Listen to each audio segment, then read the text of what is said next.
Bismillahirrahmanirrahim. Alhamdulillahi Rabbil Alamin. Wassalatu wassalamu ala Sayyidina wa Nabiyina Muhammad wa ala ahlihi tayyibin at-tahirin wa sahbihi al-muntajabin wa ala jami' al-anbiya illahi wal mursalin.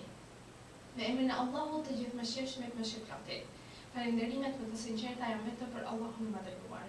Paqja dhe mëshira e Allahut qofshin mbi profetin Muhammad, mbi familjen e tij të pastër, mbi shokët e tij të zgjedhur dhe mbi të gjithë të dërguarit dhe profetët e Allahut xhaleshahu. Të nderuar dëgjues dhe shikues, ju përshëndes me përshëndetjen e bukur islame. Assalamu alaikum wa rahmatullahi wa barakatuhu. Paqja, mëshira dhe begatit e Allahut qofshin mbi ju. Për ditën e sotme do të flasim rreth temës Fatima Zahraja, paqja qoftë mbi të, drita e pastërtisë që ndriçon çdo shekull. Në ditën e dhimbshme të përkujtimit të martirizimit të saj, zemra e çdo besimtari mbushet me mall dhe për ulësi para figurës së ndritshme të bijës së profetit Muhammad, paqja dhe bekimet e Allahut qofshin mbi të dhe mbi familjen e tij. Ajo ishte jo vetëm e bija e dashur e të dërguarit të Allahut, por ishte edhe fryma e tij, siç thotë profeti Muhammad, Fatimia është pjesë e imja. Kush e lëndon atë, më ka lënduar mua. Në to u përshëndrua drita e profetësisë, pastërtia e shpirtit dhe madhështia e besimit, që e bëri shembull për të gjitha gratë e botës. Fatimia alayhis salam lindi për të dëshmuar se madhështia nuk qëndron në pasuri, por në devotshmëri, në punë të mirë, në pastërti dhe jo në pushtet. Në Kur'an thot Allahu i madhëruar se vërtet, Allahu dëshiron vetëm të largojë ndyrësim prej jush o ehli bejti im dhe t'ju pastroj plotësisht. Ajeti 33 i surës Ahzab. Komentuesit e shumët e kanë treguar se ky ajet i referohet Fatimet Zahra alayhis salam dhe familjes së saj, pra Imam Aliut, Imam Hasanit dhe Imam Husejnit, paqja qoftë mbi ta të gjithë. Ajo ishte mishërimi i këtij pastrimi hynor, një shpirti për ulur që jetonte me bukën e thatë, por me një zemër që ushqente botën me dashuri dhe me besim të plotë. Në shtëpinë e saj të thjeshtë, që ndriçohej nga drita e shpirtit, ajo i mësonte njerëzit kuptimin e vërtetë të sakrificës. Kur një ditë, pas 3 netësh agjërimi, ajo, Imam Aliu, Imam Hasani dhe Imam Husejni, paqja qoftë mbi ta të gjithë, i dhuruan ushqimin e tyre një të varfëri, një jetimi dhe një robër në lufte, duke mbetur vetë pa ngrënë, zbret dhe ajeti i 8 dhe i 9 i surës Insan teksa thuhet. Dhe ata ushqejnë për dashurinë ndaj tij, prandaj Allahut, të varfrin, jetimin dhe robërin, duke thënë: ne ju ushqejmë vetëm për hir të Allahut, nuk duam nga ju as shpërblim e as falënderim. Kjo ndodhi është dëshmi e një dashurie të pastër, që buron vetëm nga shpirti i një njeriu të përkushtuar ndaj krijuesit të gjithësisë dhe Allahut të madhëruar.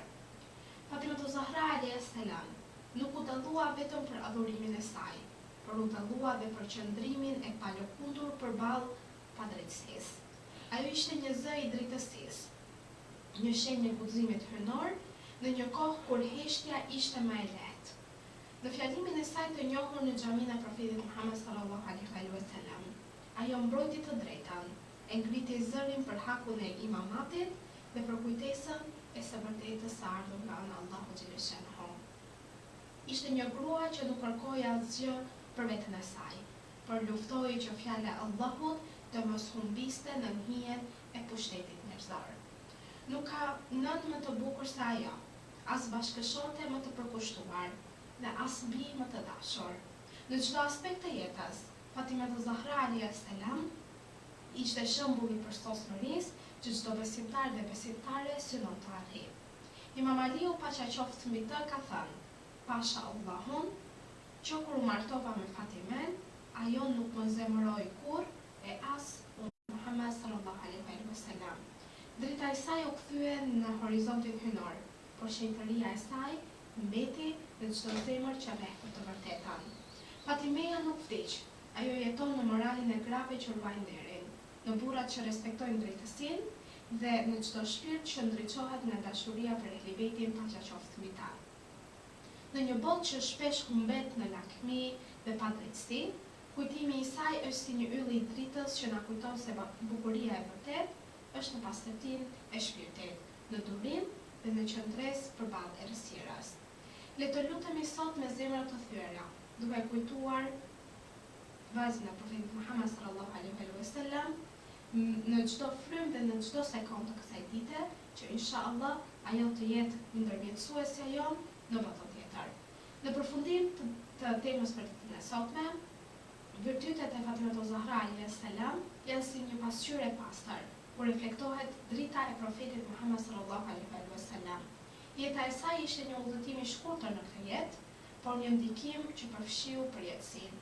Ajo mësoi njerëzimin se nderi i vërtet nuk qëndron në pasuri apo në pushtet, por në devotshmëri, thjeshtësi dhe dashurinë për Allahun xhaleshanhu. Sot, në ditën e kujtimit të martirizimit të saj, të gjitha kujtojnë, shpirti ynë ndriçohet nga shembulli i saj i pahutur. Ajo ishte një trëndafil që lulëzoi mbi sipërfaqen e kësaj tope, por aroma e saj mbeti përgjithmonë në zemrat e të devotshmëve. Çdo besimtar që ecën në dritën e saj, ka ecur në dritën e profetit Muhammed sallallahu alaihi wasallam, ka ecur në dritën e Allahut xhaleshanhu. Dhe ajo zemër e cila ndjek këtë rrugë është një zemër e butë që mbrohet nga e vërteta dhe është dëshmi se Fatimatul Zahra alayhis salam jeton ende në këtë botë.